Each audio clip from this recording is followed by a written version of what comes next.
Chapter 5 School days, school days. At first, how very strange they seemed to Benjy, as he sat in the schoolroom without Mummy, or Sid, or even Daddy. Not that Benjy was a frightened little boy. Oh, no. Many of his little classmates were very frightened indeed, and did very naughty things. But Benjy did not. He did not cry, or sit on the floor and kick, or wet his pants. He just sat, all by himself, at his little desk, smiling down at his beautiful velvet suit, and being happy because nobody else in the whole room looked quite as nice as he did. Of course, Mummy had wanted to be with Benjy in school on this very first day. She had wanted to stay right in the schoolroom with him, holding him on her lap, or sitting beside him on his chair. But little Miss Teacher had said, "No, no, Mummy."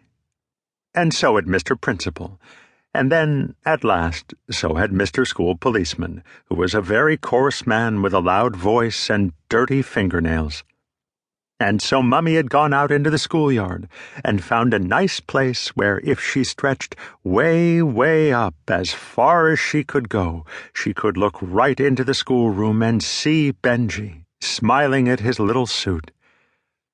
What a thrill this was for Mummy on her tiptoes, and how beautiful she looked as she stood there in her cap and gown, tapping at the window pane and blowing kisses to her Benjy boy.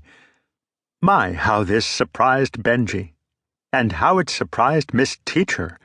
She was so surprised that she just stood right in back of her desk for a few minutes, blinking her eyes, before she was polite enough to run out of the room and call back Mr. Principal and Mr. School Policeman to be part of the nice time.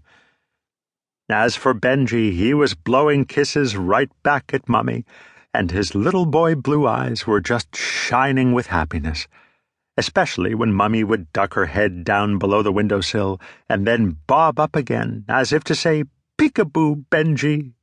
Oh, what fun it was! Benjy was so happy that he wanted everybody to be happy with him, even the dirty little boy at the next desk who had no tie on and was always doing bad things like sticking his tongue out or pushing his fingers up his nose. Ugh! How disgusting this was to someone with Benjy's lovely manners. But Benjy wanted him to be happy all the same. "It's all right, dirty boy," he said in his very nicest voice. "You can blow kisses at my Mummy." What a kind thing for Benjy to say. But Mr. Bad Manners must have been staying at the dirty little boy's house, because he did not blow kisses at Mummy. He did not even smile a "Thank you, Benjy" smile. Instead, he began to make bad noises and terrible faces, and he broke his "I am a happy first grader" pencil in his dirty little hands. "I'll get you, sissy kid," he growled. "I'll punch you, and I'll cut you, and I'll make you bleed. You wait." These were not very friendly words, but luckily Benjy did not hear them, because he was too busy watching all the other little boys and girls.